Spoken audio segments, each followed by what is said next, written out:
할렐루야, 예수님 안에서 반드시 좋은 일이 있습니다.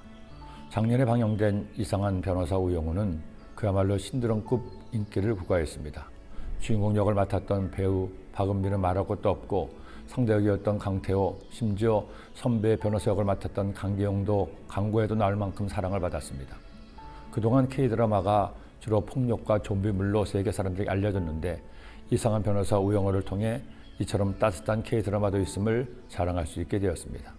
그리고 많은 사람이 기다리던 시즌2도 만들어진다고 하니 자목 귀추가 주목되고 있습니다. 그런데 이 드라마가 이처럼 사랑을 받게 된 이유가 있습니다. 자폐 스펙트럼을 가진 장애우 우영우가 억울한 일을 당한 사람들을 그야말로 드라마틱하게 변호해서 억울함을 풀어줬기 때문입니다.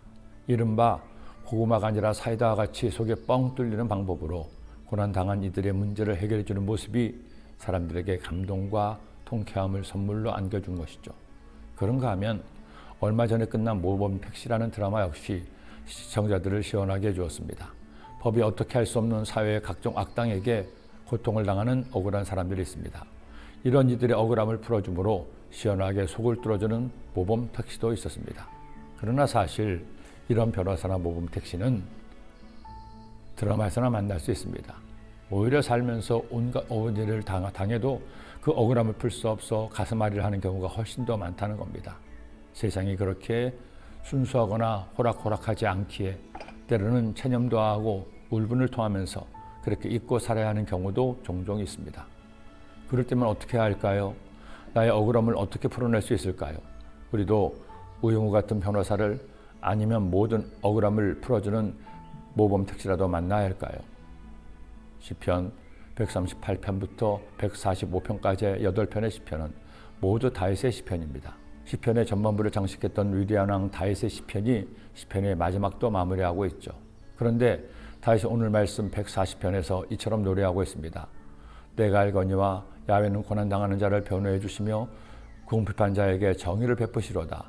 진실로 의인들이 주의 이름에 감사하며 정직한 자들이 주의 앞에 서 살리이다.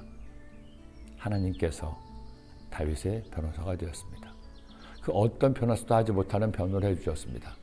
하나님은 이상한 변호사 우영우 같은 변호 플러스 모범 택시의 통쾌한 복수까지도 해주시는 겁니다.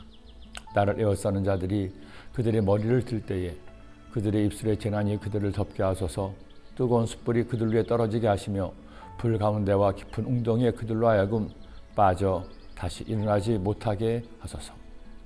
사실은 법이 약자와 피해자를 보호하고 해를 끼친 사람과 악을 행하는 자들을 엄정하게 가려내어 그에 따른 정의를 실천해야 합니다.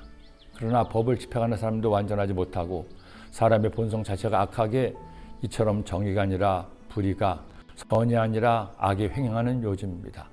그러니 이런 드라마들이 나오고 인기를 끌죠. 하지만 여러분, 다시 말씀드리지만 사람에게서 그런 정의를 찾는 것은 결코 쉽지 않습니다. 하지만 여기 우리 하나님이 계십니다. 다윗을 변호하시고 지켜주신 하나님이 나의 하나님이 되십니다. 그 하나님을 믿고 그분께 내 사정을 다 말씀드려 행복하게 승리하는 여러분이 되시기를 기도합니다. 기도드립니다. 사랑의 주님, 오늘도 주의 말씀 주셨으니 이 말씀 마음에 꼭 새겨서 우리 모두 하나님께 보실 때 정직하고 의로운 주의 백성들 되도록 인도하여 주옵소서. 예수님의 이름으로 기도드립니다.